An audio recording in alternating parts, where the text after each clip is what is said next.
Salut tout le monde, c'est Marie qui vous parle aujourd'hui le 10 juin en direct de Chicoutimi, Saguenay-Lac-Saint-Jean. Et aujourd'hui, on va faire directement notre revue de presse matinale. Donc, je vais vous partager mon écran. Il fait pas super beau aujourd'hui, mais quand même, c'est pas trop mal. Il annonce beau, je pense, aujourd'hui. Il fait présentement 17. Et on annonce jusqu'à 29 aujourd'hui, mais un peu nuageux. En tout cas, c'est la météo pour Saguenay. Donc, je partage mon écran. En passant, je suis désolée parce que je suis un peu proche, mais c'est que vu que je dois manipuler le contenu sur mon ordi, j'ai pas le choix de mettre mon ordi un peu proche de moi. Voilà. Alors, je partage ici. Et voilà. Alors, vous savez que Sophie Fauché est décédée hier. Bon, moi, j'adorais Sophie Fauché. Elle avait une diction excellente. Vraiment, elle avait beau parler. C'était très inspirant quand elle parlait. Puis, c'est celle qui avait fait la fameuse annonce du fromage Philadelphia, là, où elle était sur un nuage. On va se rappeler d'elle pour ça. Donc, j'en étais un peu surprise. Bon, elle arbore ici la chemise noire à pois blanche. Et hier, je vous avais dit aussi, parce qu'il y avait la fameuse photo là, qui concernait les Autochtones. D'ailleurs, j'en profite pour reconnaître qu'au Saguenay, on est sur le territoire des Pequaka-Mi'kmaq. Et hier, il y avait un article sur la stérilisation des femmes autochtones, bon, en lien avec l'adoption d'une loi pour criminaliser ces pratiques. Et ça, c'était la photo qu'on voyait dans l'article du Devoir. Et je vous avais dit, je vais aller chercher mes photos parce que j'en ai plusieurs qui me rappellent ça, en fait. Des photos que j'avais prises quand j'étais à Toronto en 2021, où on voit entre autres derrière là, l'autobus de Sherbourne Health, euh, qui est un clin d'œil à un ami là, qui travaillait comme parent aidant, là, qui travaillait dans cette entreprise-là. Mais c'était un peu le style de photo que je prenais un peu par en dessous, si vous comprenez l'idée. Moi-même, je comprends pas l'idée. Puis j'avais fait une espèce de séance photo à un moment donné sur le bord du lac Ontario, là, à Woodbine Park. Puis j'avais pris plusieurs photos de ce type-là aussi. Donc hier, les photos me rappelaient mes photos de fleurs, un peu prises par en dessous, là. Voilà. Alors j'avais dit que je vous montrais que j'irais les chercher, alors je l'ai fait. Bon, donc ce matin, de quoi on parle dans les journaux? Les choses qui retiennent le plus mon attention ce matin, c'est les interdictions au moins de 16 ans. Alors, on parle des interdictions pour les boissons énergisantes, puis on parle des interdictions pour les réseaux sociaux, beaucoup dans les journaux ce matin. Alors, dans le quotidien, on se demande si les boissons énergisantes sont si dangereuses que ça. En fait, c'est Jean-François Clich du Soleil. Je suis contente parce que je cherchais son nom l'autre fois, le journaliste scientifique. J'essayais de retrouver quelque chose de lui. Puis là, ce matin, je le retrouve. OK? Donc, Jean-François Clich était venu faire une conférence dans mon cours de journalisme scientifique à Québec. Donc, c'est un journaliste très connu, très réputé. Et il pose la question à savoir si les boissons énergisantes sont dangereuses. Et justement, à ce sujet-là, je voulais vous dire, parce qu'hier, je m'étais pris une Rockstar. Puis la veille, au soir, j'avais étudié. Donc, j'avais pris un spécial de 3 Rockstar pour 7 $. Puis j'en avais pris une le soir aux fraises. Puis le lendemain matin que vous avez vu, j'en ai ouvert une. Mais moi, je suis pas une personne qui prend des boissons énergisantes habituellement. En fait, j'en ai jamais vraiment pris. J'en avais pris une fois ou deux dans ma vie. Puis justement, ça avait accéléré beaucoup mon rythme cardiaque. Fait que j'avais comme fait attention à ça. Mais là, étant donné que j'ai l'habitude de prendre un café, je vous l'ai dit, j'ai un peu une dépendance au café. Comme c'est lundi que j'ai dormi toute la journée, là, tu sais, j'en avais pas pris, là, comme je vous dis, des fois, ça m'empêche de fonctionner quand je prends pas de café. Je sais pas si on était une société qui arrêtait de boire du café, là, si on serait capable de fonctionner, là. Tu sais, à Toronto, on entend un genre de coup de feu un matin. Vous autres, vous entendez pas ce que moi j'entends. Faudrait que j'enregistre mon métajournal sur un autre téléphone. Des fois, on sait pas c'est quoi qui se passe ici. Mais bon, donc je vous disais que les boissons énergisantes, c'est ça, j'en prenais pas habituellement. Puis je me demandais si, parce qu'à Toronto, il y a tellement de gens qui prennent du café. C'est ça, quand tu marches dans la rue, là, il y a des dizaines et des dizaines et des dizaines de verres de café. Donc en plus, c'est très polluant, là, tu sais.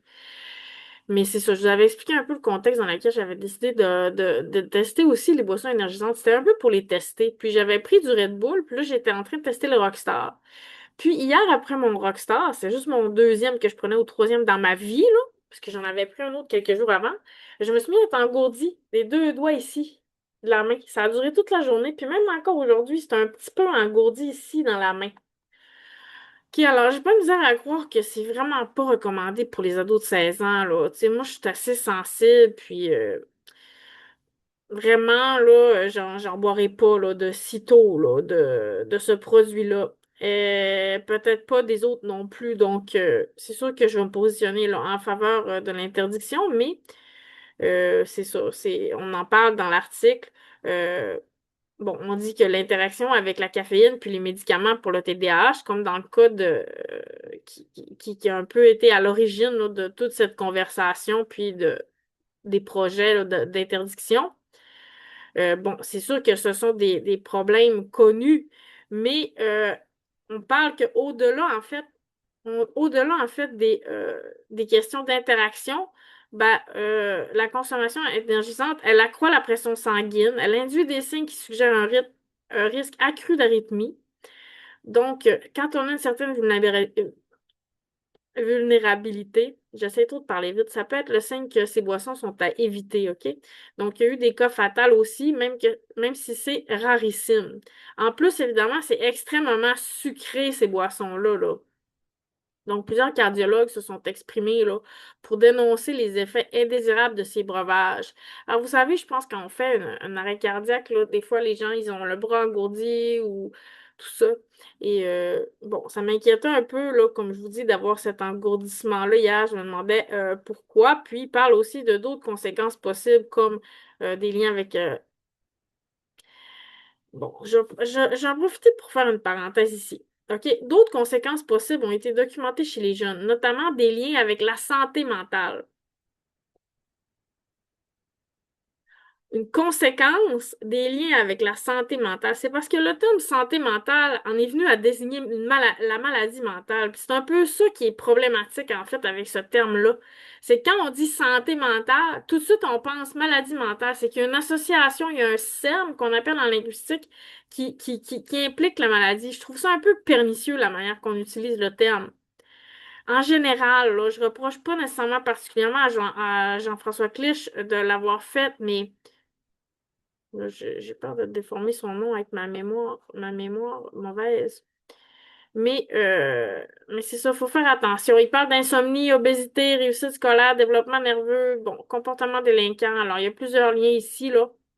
Bon, on dit qu'il n'y a pas d'association statistique, de relation de cause à effet, mais il y a sûrement des corrélations et que ces boissons-là sont consommées davantage par les classes plus défavorisées. Pourtant, c'est extrêmement cher, hein? Ça coûte comme 5 $ un de ces breuvages-là, là. Puis comme je vous dis, moi, j'étais un peu dans l'idée de comme le tester, de comme expérimenter ça. Donc, ceci dit, si vous voulez lire l'article de Jean-François Clich, et là, je donne une deuxième chance à Chrome, mais j'ai encore des petits bugs ce matin, là, au niveau des trucs qui gèlent, mais je vais essayer d'être plus patiente aujourd'hui. Il y avait aussi un autre article dans Le Soleil de Rémi Léonard qui nous parle en fait de Yuri Chassin, un député indépendant, ok, qui lui aussi en fait s'oppose à l'interdiction des boissons énergisantes pour les moins de 16 ans. OK, donc on dit que le projet pourrait être bloqué. C'est ce qu'on dit aussi dans le devoir. OK, l'adoption du projet de loi sur les boissons énergisantes pourrait être bloquée. On parle là, de l'intervention de Yuri Chassin et de Pierre Dufault qui refusent de donner leur appui à l'adoption accélérée. Bon, alors on est dans une problématique là, de toujours vouloir adopter des lois en accéléré, mais d'autre part de créer toutes sortes de délais dans des projets comme le DSN, puis les hôpitaux, les réfections d'hôpitaux, puis les travaux de construction, tout ça. Donc, je me méfie autant de la création de délais que des trucs qui se passent en accéléré là, à sous-baillon, puis des choses qui vont trop vite. Mais soit dit en passant, euh, c'est ça, excusez. Donc, le sujet là, est aussi abordé dans Le Devoir. Et Le Devoir nous parle également ce matin de la mort de Sophie Fauché, là. Puis aussi de l'interdiction des réseaux sociaux au moins de 16 ans. On demande en fait si c'est réaliste. Bon, j'ai pas retenu de cet article-là en particulier. J'ai plutôt retenu ce matin les articles de la presse. OK, il y avait en fait euh, un article ce qui mettait en scène des jeunes, OK, qui expriment le fait que ben, pour eux, en fait, les réseaux sociaux, c'est pas nécessairement quelque chose qui est bon. OK, ils disent que depuis que les cellulaires sont interdits dans les écoles, les jeunes se parlent plus à la cafétéria. Bon, alors voilà, maintenant les gens se parlent entre eux, tout ça. Et que finalement, les adolescents, ben, ils disent qu'ils vont être plus sociables, qu'ils vont plus sortir. Donc, certains voient ça, en fait, d'un bon œil. Bon, Rosalie, elle dit qu'on ne devrait pas les interdire, mais qu'on devrait les restreindre. Elle dit, mes futurs enfants à 12 ans, ils n'auront pas de réseaux sociaux. C'est sûr que moi, je trouve ça vraiment trop jeune, là. Moi, ça serait 18 ans là, pour avoir le droit de s'inscrire à Facebook, etc. Ça devrait pas être permis, en fait, non. Mais Patrick Lagacé, lui, exprime pour sa part certains doutes, OK, en disant, ben, entre autres, que ben, le modèle australien nous prouve que c'est pas nécessairement une réussite, OK, notamment, ben, on peut contourner évidemment ces interdictions-là. Donc, ça pose un obstacle, là, entre autres. Puis ensuite, bon, là, j'aime pas son deuxième argument, Patrick Lagacé, qui nous dit que le gouvernement Carney, bon, on doit pas un peu déplaire à Trump là, en interdisant ça parce que le gouvernement américain pourrait voir ça de mauvais œil, puis bon, on pourrait avoir des représailles sûrement du gouvernement américain. Et que c'est pour ça là, que là, on a reculé aussi concernant les tarifs sur Netflix et compagnie. Bon, alors, j'aime pas le fait de s'écraser devant les Américains. J'aime pas cet argument-là. Et ensuite, ben, on parle finalement que pour régler le problème fondamentalement, il faudrait faire des poursuites, puis que l'accumulation des poursuites puis des frais engendrés par les gains, en fait, des poursuivants, pourrait faire en sorte que ça dissuaderait les géants, en fait, euh, de rendre les jeunes accros, notamment. OK? Mais là, est-ce qu'on va pas déplaire aussi au. Tu sais, sa logique est plus ou moins, elle se tient plus ou moins, là, parce que si on poursuit les géants, ben à ce moment-là, c'est sûr que on s'en va contre les Américains dans cette façon de faire, là. OK. Donc, beaucoup de gens parlent des réseaux sociaux, de la boisson, puis aussi de l'intelligence artificielle. Encore ce matin, beaucoup d'articles sur l'intelligence artificielle dans les journaux. Bon, on parle entre autres des jeunes filles qui découvrent qu'on a créé des photos d'elles là, à partir de l'IA, là, tu sais, imaginez-vous. C'est vraiment pas réjouissant. Dans RC Info ce matin, on nous parle entre autres justement des contrats criminels qui catapultent des jeunes de Montréal jusque entre autres à la Côte-Nord, OK? On en avait parlé plusieurs fois. Moi, c'est un sujet qui m'interpelle particulièrement. OK, les jeunes montréalais qui sont recrutés par les médias sociaux, on parle de Snapchat puis d'Instagram, pour aller faire des fameux contrats là, en région. Et ils étaient passés, tout le monde en parle, là. Les gens, on voit sa photo, il était là, le monsieur François Renaud, il était là, tout le monde en parle avec une autre intervenante. Euh, je pense que c'était la fille au com du SPVM. Lui, c'est le commandant de la section du crime organisé, OK? Puis, bon, il parle un peu du langage là, qui est utilisé pour justement aller mettre des feux, parce qu'on disait que, ben, je n'en ai pas parlé non plus hier, je voulais vous en parler, mais il y a eu plusieurs incendies criminels à Val-d'Or qu'on associe au crime organisé, OK? Alors là, on parle de contrats qui ont été donnés à des jeunes. On ne fait pas lien directement avec les incendies, mais vous comprenez que implicitement, OK, ça peut être des contrats qui ont été attribués à des jeunes. On dit les réseaux sociaux, ils n'ont pas de limite géographique. Puis, bah, c'est ça. On dit aux jeunes, tu sais, barbecue, ça veut dire incendie criminel. 3 BAT, ça veut dire 3000 $. Bon, et là, les jeunes de 13 à 23 ans, OK, qui acceptent des contrats de ce type-là. L'opacité des contrats étalés sur les réseaux sociaux pose problème pour les forces de l'ordre. Alors, je me demande jusqu'à quel point aussi c'est des choses qui vont aussi loin. Parfois, ça peut être peut-être des choses juste harceler quelqu'un, tu sais, ou faire des choses. J'aimerais ça en savoir plus, en fait, sur ces fameux contrats, puis qu'est-ce que ça implique exactement, puis quelle est la quantité de ces contrats-là qui sont attribués à des jeunes, puis quels jeunes sont ciblés, puis j'aimerais ça en savoir plus, vraiment, sérieusement. Alors, s'il y a des gens aussi, vous savez, vous avez mon adresse, là, c'est mhmaltais à mhmaltais.ca. Si jamais vous voulez me communiquer avec moi, me transmettre de l'information ou autre, je serais tout. Je pense que c'est elle qui était là. J'ai dit que c'était la fille au cas, mais je suis pas certaine, là. Je me souviens plus. Il faudrait qu'on aille voir sur le site de Tout le monde en parle. Mais là, je vais pas faire une recherche pendant que je vous parle. On parle de gens de 10, 11, 12 ans, OK? Imaginez-vous avec des communications cryptées. Donc, c'est quand même troublant, là, cette réalité-là ce matin. Alors, on comprend un peu le lien entre le désir de restreindre l'utilisation des médias sociaux, puis les conséquences, en fait, que ça peut avoir auprès de certains jeunes. C'est quand même assez grave. Ensuite, il y avait un autre article là, sur Radio-Canada Info où on parlait des douaniers canadiens qui craignent de devoir aider l'ICE aux frontières là, parce qu'il y a un règlement, une loi américaine qui prévoit que des agents de douane peuvent demander de l'aide de toute personne pour procéder à une arrestation, une perquisition ou une saisie. OK, donc ça, on peut être exposé à une amende de 1000 dollars si on refuse. OK, donc ça fait craindre les gens craignent en fait de devoir collaborer avec l'ICE. J'ai aussi retenu là que Nathalie Petitclerc, la PDG du CIUS de la Mauricie et du Centre du Québec, qui est la boss de la DPJ dans le fond, euh, elle a fait une entrevue très sérieuse avec Patrick Lagacé que j'ai pas vraiment le temps d'écouter, puis Sébastien Houle en parle encore ce matin. OK, j'ai des choses à dire là-dessus, mais c'est quand même un gros dossier. On a commencé à suivre, puis j'ai besoin d'aller plus en profondeur, puis d'écouter l'entrevue, puis de me faire une tête vraiment là-dessus avant de vous en parler. J'ai quand même certains malaises parce que je sais que Patrick Lagacé, là, a voulu la forcer à s'excuser, tout ça. Faut que j'aille revoir les dates. Parce qu'elle est rentrée en poste en 2022. L'enquête était déjà commandée. Elle a dit, je peux pas faire le passé. Vous m'avez posé la question, étiez-vous là? J'étais pas là, mais ça n'empêche rien. C'est pas parce que j'étais pas là que j'accorde pas tout le sérieux.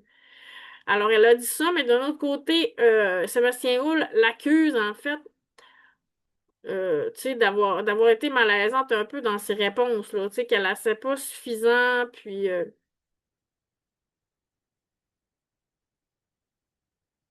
déclaration étonnante qui s'apparentait à des demi-vérités, voire pire. Bon, alors, Sébastien Houle pose quand même des accusations, là. Il y a comme une connivence, là, entre Sébastien Houle puis Patrick Lagacé en ce moment. Je suis pas sûre que je suis à l'aise avec ça parce que euh, ça peut rendre certaines femmes vulnérables, là, la situation en ce moment, là. Tu sais, je veux pas justifier, j'ai pas écouté l'entrevue, c'est ça. Je sais pas jusqu'à quel point on met des gens en poste là, qui deviennent imputables de situations qui, au départ, étaient comme d'une ampleur vraiment plus grande là, que ce qu'on pourrait croire. OK, alors, comme je vous dis, j'ai du travail à faire de ce côté-là pour essayer vraiment de me mettre au goût du jour. Mais moi, j'ai étudié en travail social, puis honnêtement, ça me fait peur. Genre, c'est la dernière job que j'accepterais de travailler pour la DPJ, là, parce que vraiment, c'est tellement la magouille là-dedans, là, je mettrais jamais les pieds là de ma vie, genre. J'aurais peur qu'on essaie de me mettre en poste pour après, justement, m'utiliser un peu comme visage ou prête-nom pour masquer des abus ou des choses. J'aime vraiment pas J'aime vraiment pas le vibe de la DPJ, j'aime pas la vibe qui est en arrière de ça, puis j'aime pas non plus le salissage de réputation personnelle. On parle d'une culture organisationnelle, elle était pas là avant, donc il y a beaucoup, c'est complexe, vraiment, c'est très, très, très complexe, là. J'ai quand même une hypothèse ou des hypothèses par rapport à certaines choses, il faut que j'aille plus loin là-dedans. Bon, il y avait un article Personnellement, je suis désolée, mais je l'ai trouvé très mauvais sur comment préparer nos profs à la ségrégation scolaire qui a été écrit par Rosalie de la Tribune, Rosalie Croteau. OK, puis là, ben, on dit, OK, bon, que Lisanne Sévigny dit telle chose, mais on dit pas Lisanne Sévigny, enseignante à, tu sais, enseignante à, je sais pas quoi. On sait pas pourquoi. Bon, on sait pas, en tout cas, c'est pas très bien écrit, ça. Tu sais, il y a pas comme de définition de la ségrégation scolaire. Qu'est-ce qu'on entend exactement? On parle de l'école à trois vitesses. Bon, c'est pas un bon article. Je sais pas pourquoi je voulais vous dire ça. Je m'y suis intéressée, mais j'ai été déçue. Et là, ben, pouf, on dirait que j'ai perdu ma page complètement. Tout s'est effacé. Tout s'est effacé. Bon, alors, j'avais pas retenu de d'articles là, en particulier dans Le Monde, mais j'avais accroché quand même sur un article sur Bolloré là, qui parce que des fois les configurations changent. C'est ça qui arrive avec les médias sociaux. Je vais aller voir là, Le Monde Bolloré. Je me rappelle plus du titre exactement. Comment Bolloré achève Prisma, c'est ça l'article. OK, donc je l'ai pas lu encore, mais c'est pour ça que je ne vais pas vous en parler parce qu'il y a tout un contexte, puis ma mémoire est pas excellente, là. Donc, il y avait été question de ça. Il y avait eu une lettre, là, une lettre qui avait été signée par plusieurs personnes, dont Dany Laferrière, là, concernant le licenciement par Bolloré du PDG d'une compagnie dont je suis pas certaine, là, c'est quelle compagnie exactement. On peut aller voir, on peut faire la recherche. Licenciement par Bolloré. On a marqué lettre. Je sais pas si on va trouver de quoi. Dany Laferrière. Faut que je me remette dans les Grasset. OK, c'est Grasset, c'est ça. Le licenciement d'Olivier Nora, le PDG de Grasset. Bon, alors là, les questions de comment Bolloré va achever Prisma. Bon, et j'ai pas l'intégralité de l'article parce que je suis pas abonnée au Monde. J'aimerais ça m'abonner quand même. OK, donc ça, c'est à approfondir aussi, là, pour ma part. Puis, dans le New York Times ce matin, ben, J'ai pas, euh, j'ai pas retenu un article en particulier, là. Bon, on parle toujours de la violence. Il y avait plusieurs choses quand même que j'avais retenues, là, dans un... J'ai perdu des articles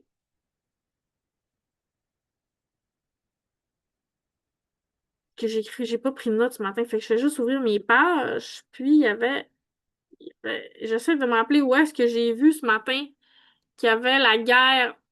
Je sais plus c'est dans quel journal que j'ai lu ça ce matin. On disait que, dans le fond, 2025 avait été l'année la plus meurtrière. Qu'il y avait eu comme 75 000 morts de civils par rapport à 14 000 en 2024, là. Il y avait eu 245 000 morts au total. C'est quelque chose d'assez fou. Mais je sais pas si je pense que c'est dans le devoir. On va aller voir dans le devoir, OK? Il me semble que c'est dans le devoir que j'ai vu ça un matin. Oui, c'est ça. Je vais le trouver, là. C'est pour ça que j'aime ça préparer mes articles d'avance parce que sinon, je suis obligée de faire du scroll down, là, puis c'est pas super. Le monde n'a jamais été aussi violent que depuis 1946. Depuis 1946. Bon, alors c'est les chiffres que je vous disais tout à l'heure, là. Il y a 65 conflits en ce moment impliquant au moins un État qui ont été enregistrés. OK, donc on dit que le niveau de violence est le plus élevé depuis 1946. On liste les conflits. Et donc, c'est ce que je vous disais, là, 16 500 imputés à des attaques visant directement des civils contre 14 000 en 2024. C'est assez terrible. Le monde est de plus en plus violent. Il y a Bixi qui observe une hausse du vandalisme. Et je voulais vous mentionner aussi que j'en ai pas parlé hier, là, mais ça a fait beaucoup l'actualité aussi concernant là, Paul Saint-Pierre Plamondon qui refuse le TGV Québec-Toronto. Bon, je pense qu'il est tout seul dans son clan, là. La plupart des gens sont en désaccord. En tout cas, QS était en désaccord. Je pense que les conservateurs sont en désaccord aussi. Bon, personnellement, je suis en désaccord aussi. Je vois pas pourquoi on. Je suis d'accord avec Ruba Gazal, là. Je vois pas pourquoi on pourrait pas réparer nos routes puis avoir un TGV pour se mettre sur la map monde, là. Tu sais, on se prétend qu'on veut être à l'international, mais si jamais on était indépendant, le Canada resterait nos partenaires principaux, puis notre allié, puis. Pardon? Faudrait quand même qu'on soit, je veux dire, qu'on soit connecté, là. Moi, en tout cas, je vois pas la pertinence, là, de refuser ça.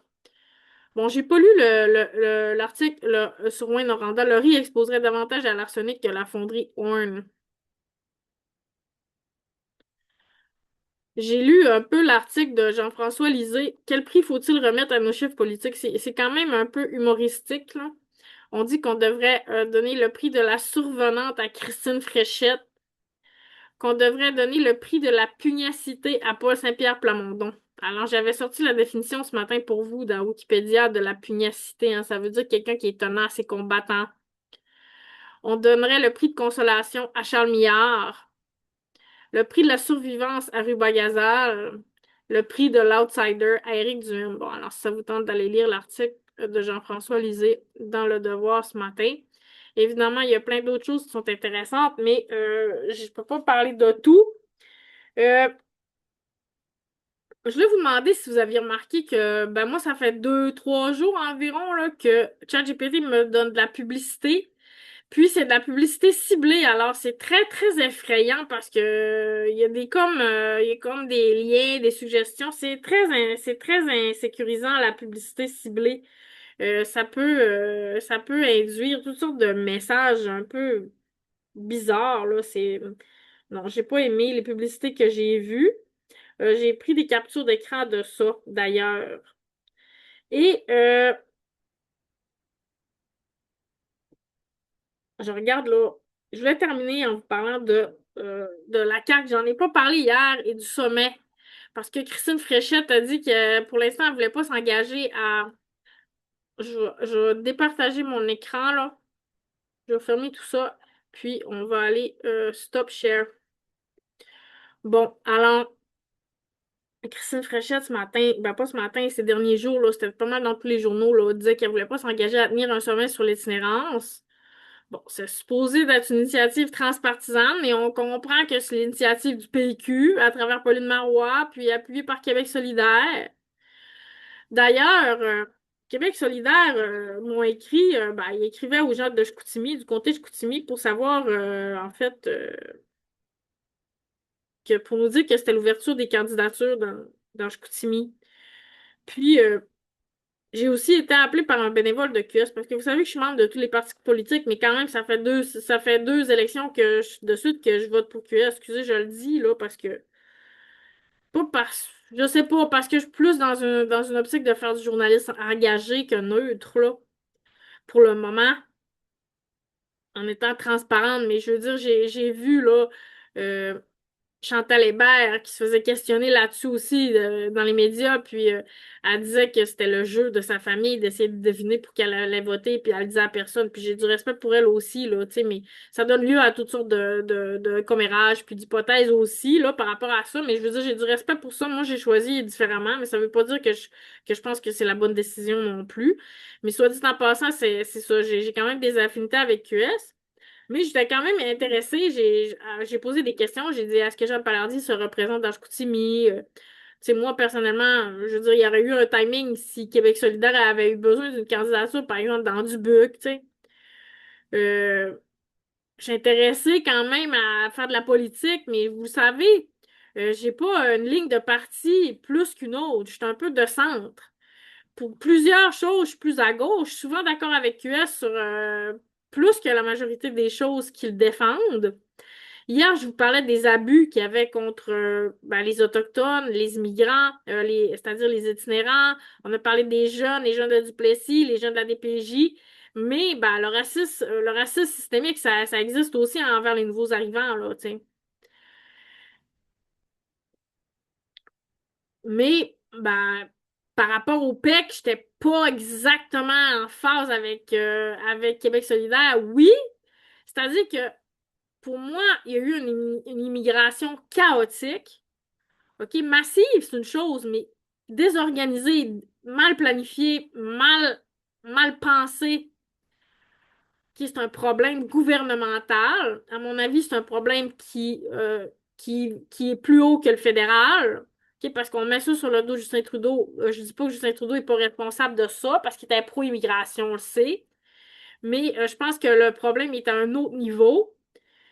Euh, Ceci dit, je pense pas que ce soit la faute des immigrants non plus. Tu sais, je pense que c'est notre responsabilité. Je réfléchis beaucoup à ça ces temps-ci parce que ça pose énormément de problèmes, tu sais. Mais ben, jusqu'à quel point on doit en fait tendre la main, aider les gens qui en ont besoin. Tu sais, quand les gens arrivent ici, je parle souvent c'est pas souvent, mais je vous ai parlé là, de ce qui se passait avec tu sais, les mafias africaines, puis le broutage, puis tout ça. Tu sais, je veux pas justifier les crimes des étrangers, mais ce qui pousse les gens à faire ça, est-ce que c'est pas la pauvreté finalement, puis est-ce qu'ils sont pas à risque et vulnérables de se faire manipuler par des gens plus riches non plus? Alors, c'est comme des stratégies de survie aussi. Donc, quand les gens arrivent ici, font probablement certaines choses. Pas tous, là, mais tu sais, on sait il y a eu des faux étudiants, par exemple, à l'UQAC. J'en avais parlé d'ailleurs dans un article. Il y a un étudiant étranger qui avait été abattu. On n'avait jamais su le fond de l'histoire, mais moi, je m'en doutais c'était quoi le fond de l'histoire avant que ça sorte dans les médias, cette affaire-là. Parce que j'ai passé 3 ans à Toronto, j'ai vu des choses, j'ai compris des choses, j'ai observé des choses quand j'étais dans la rue, tu sais.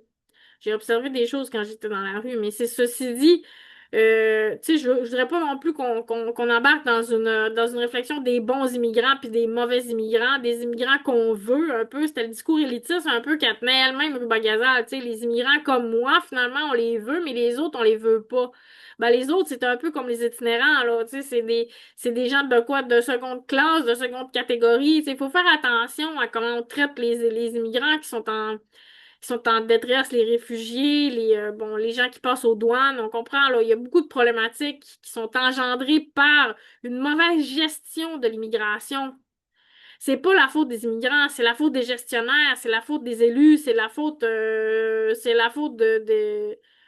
des guerres dans le monde, du fait que ça va très mal dans le monde, puis les gens, ils savent plus où aller. Ils viennent ici parce qu'ils pensent que c'est un pays pacifique. On est on était un des pays les plus pacifiques au monde, mais bon, je trouve pas que Carney est très rassurant quand il parle que ben, des conflits pourraient éclater proche de nos frontières, de plus en plus proche de nos frontières. Bon, alors c'est sûr qu'on a fait rentrer des gens du crime organisé, de la mafia, des mafias. OK, il y a des gens du crime organisé du Mexique, de la Colombie, des autres nationalités qui sont rentrés au pays. Sont où ces gens-là? Ben, peut-être que je leur ai enseigné puis je le sais même pas. Comprenez-vous ce que je veux dire? C'est pas écrit nécessairement dans la face du monde, c'est quoi leurs intentions réelles puis qu'est-ce qu'ils font, tu sais. Mais c'est ça, c'est qu'à un moment donné, on est devenu une passoire puis on a fait rentrer tout le monde n'importe quand, n'importe comment. Ben, comme je vous dis, c'est pas la faute des immigrants, c'est la faute de nous. Excusez, ça me fait penser à Jamel Debbouze dans dans Mission Cléopâtre, c'est le chef de nous. OK, alors c'est le chef de nous qui est responsable de cette situation-là. Ultimement, Justin Trudeau est très imputable de cette situation-là, mais Legault aussi est imputable de cette situation-là. Mais si ça avait été d'autres personnes, est-ce que ça aurait été la même chose? C'est ça que je me demande. De plus en plus, je me demande si les élus, finalement, ils ont vraiment un pouvoir, parce que je fais un cours de droit et éthique de la santé en ce moment. C'est mon examen demain d'ailleurs. C'est pour ça que je fais mon méta-journal de bonheur, parce qu'à 7 heures, il faut que je commence à étudier. Il y a tellement des textes de loi, puis c'est tellement compliqué, là. C'est tellement compliqué, les changements de loi, puis tout ça. Je me dis, le premier ministre, lui, là, il voit que du feu, là. Puis le ministre de la Santé, mettons, il passe des lois sur la santé. Je suis en train de regarder les lois, par exemple, sur la procréation médicale assistée, puis sur les soins en fin de vie. Juste me démêler dans l'historique depuis les années, mettons, 2000, là, on va dire ça comme ça. C'est très, très, très compliqué. Puis là, la loi fédérale, puis la loi provinciale, puis les chartes, puis tu sais, la charte des droits et libertés, bon, elle est pas simple à comprendre. On la comprend, elle change pas vraiment d'une année à l'autre, mais les lois, ils changent tellement souvent, puis je veux dire, c'est tellement confondant que ben, ça prend comme des personnes qui se penchent vraiment là-dessus, puis ces personnes-là, ben, c'est qui, justement? C'est ceux-là qu'on connaît pas. Moi, quand j'entends Christine Fréchette répondre à la question de Paul Saint-Pierre Plamondon qui lui demande ben, qui a déclenché l'enquête pour la fuite du courriel là, du ministre des Finances? Ben, c'est le secrétaire général, c'est le boss ben, c'est qui, le secrétaire général? On sait pas son nom, on sait pas, c'est pas un élu, lui, là. Fait que c'est lui qui déclenche l'enquête, mais elle, Christine Fréchette, elle le sait pas, là, tu sais. Fait que c'est la première ministre, mais elle sait pas ce qui se passe, tu sais. C'est un peu pour ça que j'ai créé le personnage de Bobo le clown, là, tu sais. Je me sens un peu de même aussi, des fois. Je suis comme moi, je suis la Bobo qui est là, puis qui fait le clown en avant, puis finalement, ben... Je veux dire, il y a un tas de paquet de monde qui organise, qui influence par un peu partout, là, tu sais. Bon, moi, je suis libre de ce que je dis puis de ce que je fais. Je suis libre de ce que je dis puis de ce que je fais, mais ça demande du courage, énormément de courage. Puis c'est un peu de ça aussi que je voulais vous parler ce matin. Le courage. Notamment face au crime organisé, là. Tu sais, à un moment donné, on peut pas passer notre vie à vivre dans le déni. On peut pas passer notre vie à dire que les gens qui sont conscients de l'existence de la mafia sont des paranoïaques, sont des schizophrènes, sont des gens en délire de persécution, là. Non, non, non, ça existe pas le crime organisé, puis non, non, non, ça se peut pas telle affaire, puis non, non, non, ça se peut pas telle affaire. Vous entendez pas ici, ça klaxonne pendant que je vous parle. Comme ça, je vous dis, la prochaine fois, je vais enregistrer mes affaires. OK, alors c'est dangereux. Oui, c'est dangereux, des incendies criminels, ça existe, mais ça existe tout le temps juste dans les téléséries, puis dans le flou, puis dans le général, tu sais. On sait pas exactement ce quoi qui s'est passé à Val d'Or, mais à un moment donné, il va falloir que les gens ils fassent face à la réalité. Il va falloir que les gens ils nomment. Ben ça, c'est l'œuvre du crime organisé, mais on n'a pas de preuves, on n'a jamais de preuves, on n'a jamais de preuves. Mais à un moment donné, l'accumulation, ça constitue en une preuve aussi, là. Tu sais. À un moment donné, il va falloir que les gens aient le courage. Moi, je l'ai le courage, mais je suis toute seule à avoir le courage. Ben, comme j'ai dit à un de mes amis hier, j'ai dit, moi, ben, au pire, ils me tireront de balle, là. C'est pas drôle de dire une affaire de même, là, tu sais. Mais à un moment donné, là, il va falloir qu'on se tienne debout, il va falloir qu'on ait du courage. C'est qui décide? C'est qui mène la barque? Tu sais, est-ce que c'est les élus ou est-ce que c'est le crime organisé? Tu sais, alors Stéphane Bureau, il en a parlé à un de ses podcasts Contact avec Rémi Coffeur. Tu sais, il parlait de lecture alternative. Là, Rémi Coffeur a dit, ben, faut pas tout assimiler à des lectures complotistes, sinon justement on va se faire traiter de complotiste. Tu sais, comprenez-vous, c'est un peu ça toujours le risque ou la problématique. Dès qu'on parle de quelque chose, ben il n'y a pas de complot, il n'y a pas de complot, il n'y a pas de complot. On est tout le temps dans un déni du complot. Mais ici, si vous voulez, j'aille rechercher, là, il va falloir que j'use de ma mémoire la meilleure. OK, on va essayer de mettre ça. Ça, je suis avec Firefox. Attendez, je vais falloir que je ferme. Là, ça va interrompre un peu le flow. OK, on va remettre notre Chrome. Ok, je vais aller chercher Chrome dans mon. Bon, j'ai perdu l'icône de Zoom. Tu sais, l'icône de Zoom est disparue. Excusez. Share, on va aller chercher ça. On va aller chercher. C'était dans Radio-Canada Info. Il y avait les douaniers, il y avait ça, les jeunes Montréalais engagés par texto pour des crimes partout au Québec.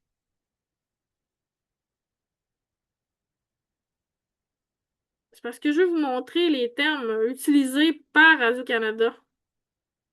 Les conspirations se transposent rapidement vers des plateformes cryptées comme Signal ou Telegram, OK?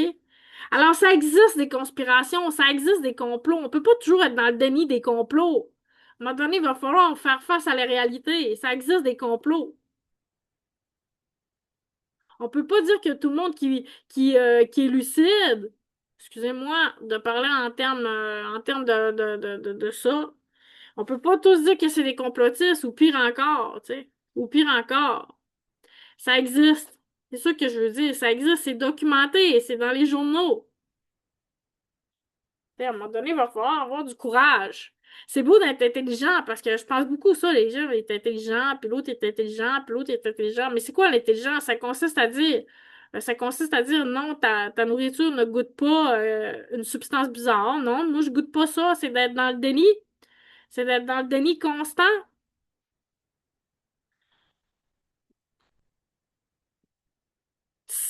ça devient compliqué. Je suis en train de vous parler de la CAQ. Je voulais terminer en vous parlant de ça, en fait, ce matin. La CAQ, puis, qui voulait pas s'engager, en fait, à tenir un sommet. Bon, alors moi, je vous avais dit que j'avais travaillé un peu là-dessus, là, pour dire, ben, avant d'organiser quelque chose, il faudrait comme un peu rassembler. Mettons le PQ serait élu, puis il y en organiserait un sommet, là.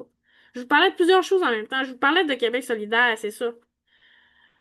Bon, je vous disais que c'est une initiative du PQ puis de Québec solidaire. Excusez, je vais revenir à mes affaires, mais c'est ça, je vous disais que Québec solidaire m'avait contacté, là. Ben, il avait contacté les gens du parti de Chicoutimi pour dire que c'était bon. Là, on m'a dit que Jeanne Palardy allait se représenter puis tout ça.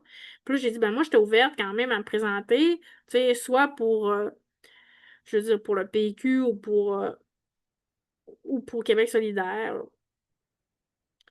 C'est puis là, on me dit, bah, on me répond, bah, on t'invite à te renseigner parce que c'est pas la même chose. Si tu veux te présenter pour les deux, t'es peut-être mal informé.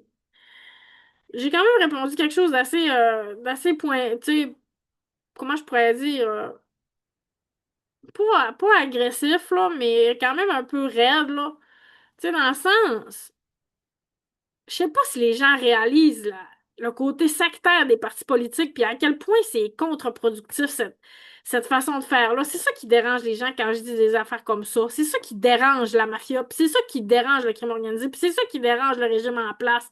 Quand on dit des choses qui sont vraiment complètement à côté du système actuel, là, qu'on dit le système, ça marche pas, le système. Pourquoi ça marche pas, le système? Ben, c'est ça, parce que quand t'es à gauche, faut que tu penses à gauche. Puis quand t'es à droite, faut que tu penses à droite. Fait que dans la vie, t'as pas le droit de faire la part des choses, t'as pas le droit d'être gros bon sens, t'as pas le droit de dire, ben, moi, la justice sociale, c'est super important pour moi, l'environnement, c'est super important pour moi, le respect inclure les gens, c'est super important pour moi. Mais QS, ils ont une liste de valeurs, puis ils ont un paradigme. Mais quand c'est le temps d'inclure vraiment les gens, là, ils le font pas. Quand on était à Tout le monde en parle, rue Bagazal, puis Solzanetti, puis il y avait Mathieu Bock-Côté qui parlait, on disait, non, à mort la droite, on veut pas de M. Bocoté. Ça se sentait, ça se transpirait dans leur attitude à Sol puis Ruba. Puis, ben là, moi, quand je dis, ben, tu sais, je pourrais me présenter pour le PQ éventuellement, ben non, tu sais, si tu veux te présenter pour le PQ, t'es pas dans notre équipe. C'est quoi cette guerre-là? Tu sais, au final, je me dis, mettons si j'étais une joueuse de basket, peu importe, baseball, on va dire baseball, parce que c'est un sport que je connais mieux que le basket. Puis là, ben, il faudrait qu'on se divise en équipes. Quelqu'un me donne un chandail rouge. Ben, je jouerai avec les rouges. Comprenez-vous ce que je veux dire? Il y a comme une culture, là, qui dit que ben, quand t'es dans un parti puis tu vas dans un autre parti, t'es une pute. Excusez-moi ce que je vous dis là. C'est un peu ce qu'on entend. C'est la pression sociale qui est mise sur les gens d'appartenir à un parti politique puis d'être fidèle à ce parti politique-là. Moi, je suis fidèle à mes convictions.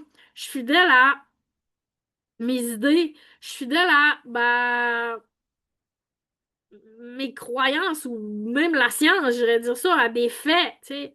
Je suis fidèle à des faits. Parce qu'à un moment donné, il y a des choses qui ont du bon sens, puis il y a des choses qui n'ont pas de bon sens. J'écoute ce que tout le monde a à dire. Je veux dire, si j'étais, mettons, dans l'équipe d'Éric Duhem, mettons, je serais obligée d'être dans son équipe, ben, je serais capable de faire valoir certaines choses de sa position, pas toutes, mais je serais capable de faire valoir certaines choses de la position de la droite.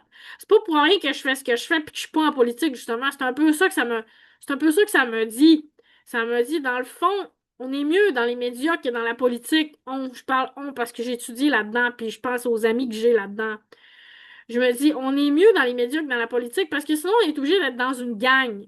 Puis, il y avait justement Catherine Dorion qui soulignait ça dans un article parce que quelqu'un avait fait l'éloge de son livre dans le Soleil, je pense. Puis, elle disait sur sa page Facebook, tu sais, merci, merci beaucoup, mais j'ose pas trop te flatter parce que les journalistes n'aiment pas ça se faire flatter parce que ça leur donne l'impression qu'ils sont dans une gang puis ils aiment pas ça être dans une gang. Et c'est exactement ça. Je veux pas être dans une gang. Oui, je pense que la justice sociale, c'est vraiment important. Puis je pense qu'en tant que peuple québécois, on peut pas être pareil aux Anglo-Saxons. On n'est pas pareil aux Anglo-Saxons. On doit avoir... on a un modèle social qui est noble quand même, qui est plus développé qu'aux États-Unis. On peut s'inspirer des pays scandinaves pour avoir un modèle social-démocrate. Mais on peut pas cracher sur l'entreprise privée, on peut pas cracher sur la libre entreprise, on peut pas cracher, pardon, sur les libertés individuelles. Puis, on peut pas jeter le bébé avec l'eau du bain de, tu sais, de la religion, puis, tu sais.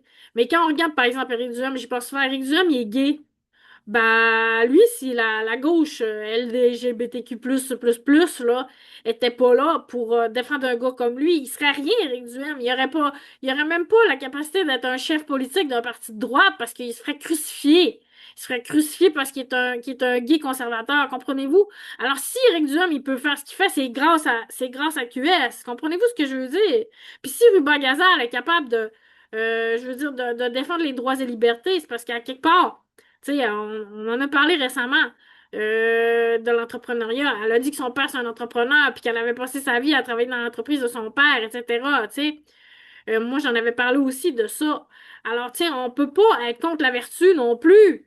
Alors, moi, quand tu me dis, ben, faut que je cadre absolument avec ton parti, ben, moi, tu me dis, Suade, d'être dans cette équipe-là parce que t'as pas assez d'ouverture sur le monde. T'as pas assez d'ouverture sur les autres. T'as pas assez d'ouverture de dire, ben, peut-être des fois, Paul Saint-Pierre Plamondon, il a raison. Peut-être pas sur tout, tout le temps. Comme le TGV, je suis pas d'accord avec lui. Mais par contre, ben, je pense des fois, je trouve qu'il y a une attitude trop protectionniste. Euh, mais des fois, je trouve que QS, ils ont une attitude un peu trop pro-immigration aussi, là, tu sais, comme s'ils étaient naïfs par rapport aux conséquences de l'immigration massive puis du crime organisé qui est rentré sur notre territoire. Il était existé avant le crime organisé, mais là, c'est rendu vraiment compliqué, là, tu sais, on sait qu'il y a des guerres territoriales au Québec, tout ça. Bon, puis tu sais, je veux dire, même à ça, je pourrais me présenter pour la CAQ éventuellement, dans le sens où, ben, la CAQ est plus neutre sur tout. La CAQ est plus neutre sur tout. Ben, sur la question nationale, etc. Bon, par contre, ben, elles sont trop économistes pour moi. Tu sais, j'ai des valeurs d'identité qui sont très profondes. Alors, c'est sûr que sur le plan de l'identité québécoise, je m'identifie plus à la gauche parce que, bon, je suis moins dans la position autonomiste. Mais par contre, moi, si quelqu'un me disait, on va étendre le français partout au Canada, on va rendre le français obligatoire. J'en ai parlé dans un article, je voulais le mettre sur écrit, je voulais que les gens sachent, bon, c'est ça qu'elle pense, c'est ça qu'elle dit, c'est ça qu'elle veut. Ben moi, c'est si euh, tu reconnais les Premières Nations en imposant l'apprentissage d'une langue autochtone euh, qui est par exemple relative à ton territoire, comme par exemple des langues inouïs ici au Saguenay ou peu importe la langue, on connaît rien là-dedans. J'en ai parlé récemment, il y avait des cours de langue et culture autochtone qui étaient offerts au cégep, puis on voulait les étendre, puis on voulait les étendre au secondaire, puis tout ça, je trouve ça vraiment important. Tu sais, je connais rien moi-même, j'étais en train de commencer à apprendre des choses, je me donne un an pour essayer de me faire un peu une tête sur certaines choses, tu sais. Mais moi, si on me disait, ben, OK, on va reconnaître les Autochtones, on va enseigner les langues autochtones, on va reconnaître les Premières Nations comme étant des Premières Nations, on va reconnaître le Québec comme étant la deuxième nation, on va rendre obligatoire l'apprentissage du français du primaire jusqu'au secondaire. Première année à secondaire 5 bilinguisme obligatoire au Canada, bilinguisme obligatoire pour tout le monde. Moi, je suis allée d'aller en Ontario puis d'entendre.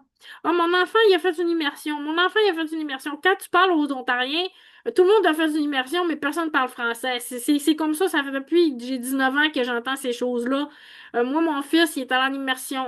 Tout le monde est allé en immersion, mais personne ne parle français. Excusez, je me répète. OK, donc, tiens, à un moment donné, il faudrait que les gens le parlent, le français. Il faudrait qu'on l'oblige, les gens, à parler français. Moi, c'est une condition sine qua non. C'est une condition sine qua non à une position soi-disant autonomiste. OK? Alors moi, si on veut être fédéraliste, c'est fédéraliste pro-francophone. Pour que nous autres aussi, on puisse voyager. Parce que quelqu'un qui habite à Calgary, il déménage à Toronto, il n'y a pas de problème. Lui, il est heureux, là, son territoire, il est grand. Mais nous, là, des gens qui déménagent en Colombie-Britannique, il y en a. J'en ai des amis qui sont en Colombie-Britannique. J'ai une amie qui est prof d'université. Mais pour mes amis profs d'université, ils voyagent. Ils voyagent. J'ai un ami qui est prof d'université à Toronto aussi. Bon.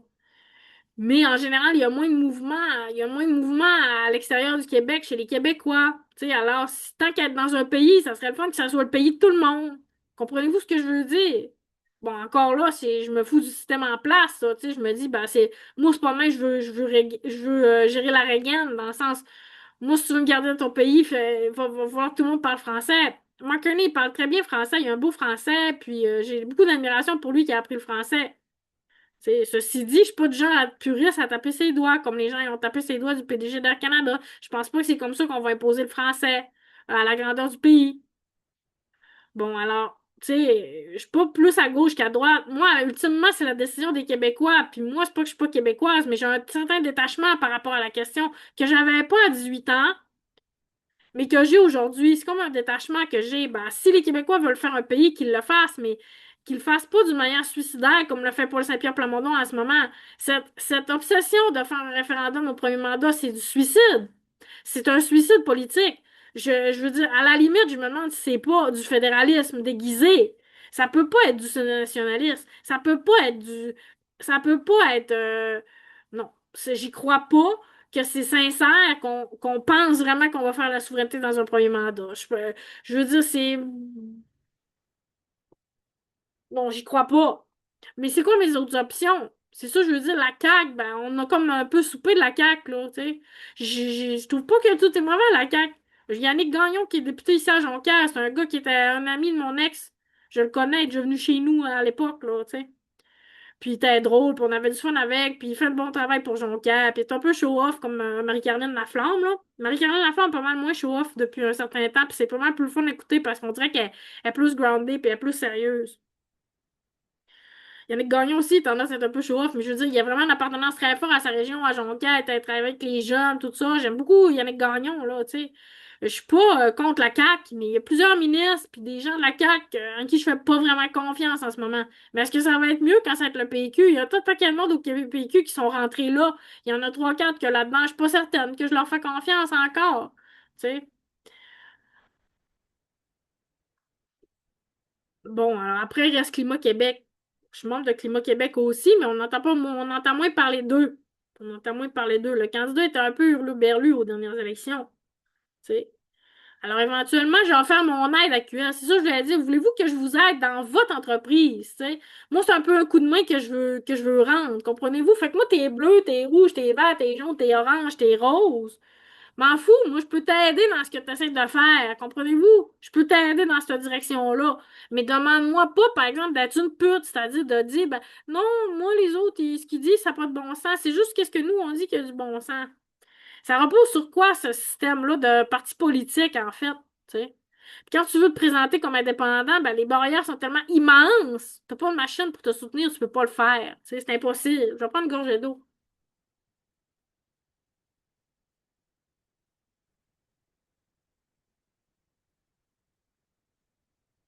Tu sais, à un moment donné, il y a une question structurelle aussi. Il y a tes valeurs, mais il y a aussi ton identité. Tu sais, parce que moi, j'ai été dans la rue pendant 6 ans.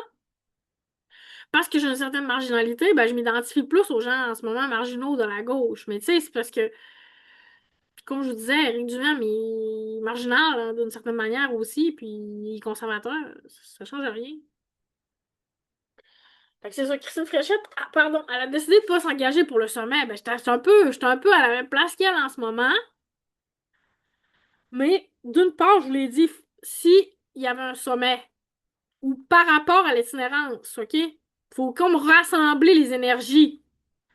OK, là, Herzik, bon, les congrès, c'est qui? C'est quoi qui a été dit? Faire comme un wrap-up, tu sais? Une revue de littérature, mais une revue des actions posées depuis les 10 dernières années, mettons. Bon, qui a fait quoi, où, quand, comment, pourquoi, c'est quoi qui a eu des impacts, tu sais, comme un genre de bilan. Bon, c'est pas obligé d'être un sommet, ça peut être juste un bilan. Je veux dire, il n'y a pas juste une façon de faire les choses, mais il faudrait rassembler les acteurs concernés. Bon. La deuxième chose, OK? Vous savez, j'ai été 6 ans dans la rue. Je suis les nouvelles, mais il y a tellement, tellement, tellement, tellement d'articles sur l'itinérance tout le temps, chaque jour. Là, il n'y en avait pas trop ce matin. Fait que c'est pour ça que je me permets de vous parler de l'histoire de la CAQ, mais des 3,5 milliards que les maires veulent, puis des programmes un tel, puis l'autre qui a été coupé. Il y en a tellement qu'il faudrait faire aussi un ménage. Moi, maintenant, je suis à la ville de Saguenay, OK?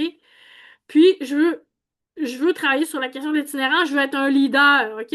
On va donner encore la réponse gratuitement à Luc Boivin qui fait son auto-promo dans les médias, OK? Il veut être un leader de l'itinérance. Ben, part de Chicoutimi, puis c'est quoi les montants exactement que la ville a donné, mettons, depuis 10 ans, depuis 5 ans, mettons, depuis la pandémie, ou je sais pas quoi, là, tu prends un point d'origine. Bon, c'est quoi le montant qui a été alloué pour quoi? Après, tu prends au fédéral. C'est quoi les montants qui sont alloués pour l'itinérance? Puis les ventiler. J'en ai parlé plusieurs fois, il faut ventiler les montants. Alors, il faut ventiler les montants qui sont alloués à l'itinérance au niveau municipal, au niveau provincial, puis au niveau fédéral, puis tout démêler les programmes, puis les subventions, puis qui va quoi, puis combien aux organismes, puis combien ici, puis combien ça, puis des enveloppes. Tu sais, c'est comme tout le temps des enveloppes, puis tu sais, faudrait démêler ça. Faudrait que quelqu'un il soit payé puis qu'il se mette sur le dossier de ça. Mais c'est la même chose si t'es à Montréal ou à Québec. Là. Je parle du Saguenay parce que je suis au Saguenay, mais si je suis à Montréal, ça serait pareil. Là. C'est quoi les enveloppes pour l'itinérance dans la ville de Montréal? Qu'est-ce que la ville de Montréal donne à qui? Comment ils distribuent l'argent, les ventilés? Qu'est-ce que le fédéral donne à Montréal? Qu'est-ce que le provincial donne à Montréal? Etc. Ça prendra un portrait. Bon, comme je vous dis, moi, je suis pas payée à faire ça à temps plein, là. Tu sais, je fais ça à temps très partiel parce que là, j'ai fait ma demande de chômage hier. Donc, moi, là, à partir de 8 heures, je suis à la recherche d'emploi puis je suis disponible pour le travail. Comprenez-vous ce que je veux dire? Je suis disponible. Moi, je travaille. Je fais ça à matin pour le plaisir. De 5h55, je vais essayer d'être là demain aussi à 5h55 jusqu'à 7h au plus tard. Après, c'est ma journée de travail. Comprenez-vous ce que je veux dire? Puis après, le soir, je peux continuer à lire les journaux puis réfléchir sur toutes ces questions-là. Mais c'est ça, le sommet, je sais pas, mais tu sais, il y a un travail de défrichage de données à faire, tu sais. Puis bon, moi, la ville de Saguenay m'emploie pas pour faire ça.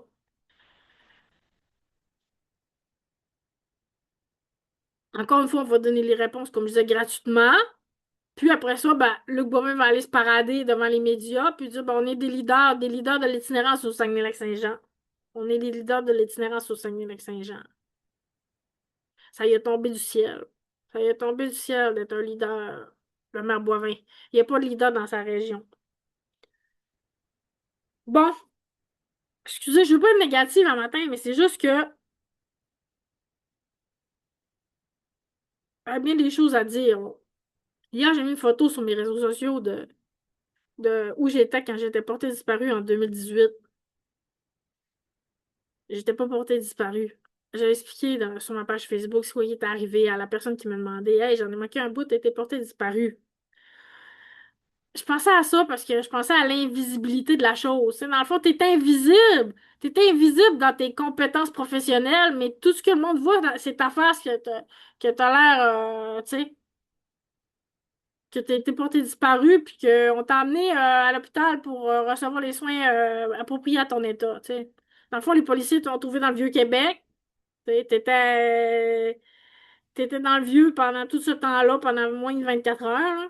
Puis après ça, t'étais allé au McDo, puis les policiers disaient Hey, Mariana, on te cherche. OK, pourquoi? T'es porté disparu? Non, je suis à Québec, là, je suis dans le vieux Québec. Je suis partie de Saint-Sacrement, je suis rendue dans le vieux, là.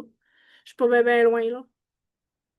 C'est parce que je me suis fait mettre dehors d'une ressource, puis j'ai dit j'allais crisser mon camp de Québec, là. Puis je sais pas, les gens, ils ont interprété je vais partir pour toujours comme étant une menace de suicide, là. Je sais pas, là. Mais je m'en allais juste à Montréal. Puis effectivement, je suis partie à Montréal, mais un an plus tard. Ça a pris un an avant que je réussisse à prendre mes claques, puis à quitter Québec. Tu sais. Ben, qu'est-ce que tu veux faire? Tu veux-tu aller dormir, te reposer dans un refuge ou tu veux-tu aller passer la nuit à l'hôpital? Je veux pas aller à l'hôpital. Non, mais juste pour te reposer, manger 3 repas, puis tu sais, te recrinquer, puis après ça, tu vas être correct. Parce que j'avais plus de place à dormir, parce que j'étais à la YWCA, dans Saint-Sacrement. Puis ils m'ont mis dehors. Pourquoi? Parce que j'avais découché une nuit. Pourquoi? Parce qu'il y avait des petits gars dans la rue qui étaient vraiment en détresse. Puis avait dégénéré. J'avais essayé de l'aider. Ça avait dégénéré en conflit. Ça avait fini tard. Je m'étais retrouvée au projet Lune. J'avais demandé, pouvez-vous quelqu'un venir me reconduire à la Y? C'était quand même loin marcher de Saint-Sacrement. Là, j'avais pas l'énergie pour faire ça. Non, on peut pas aller le porter, Marie, tu le sais, c'est compliqué. Bon, t'as jamais un livre pour faire ce que t'as besoin de faire quand t'es dans la rue.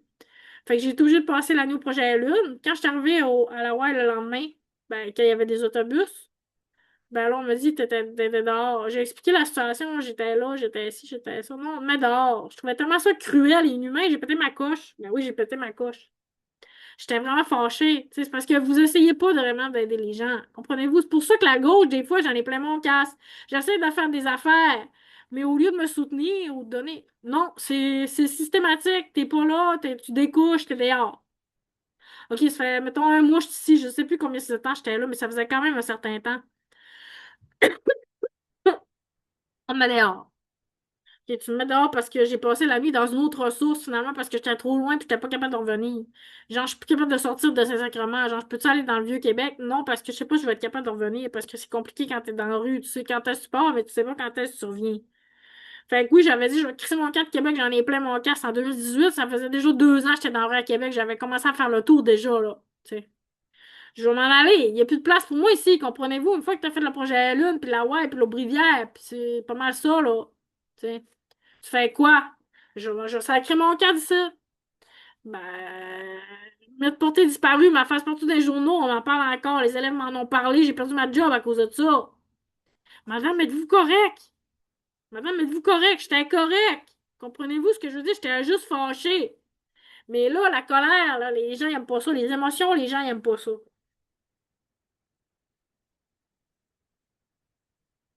Fait que je suis partie à Montréal. Je voulais pas être profilée comme à Québec, puis me faire mettre dehors de toutes les ressources, puis après ça, les gens ils disent, ben ça, c'est la fille qui pète ses coches, puis qui se fait mettre dehors des ressources.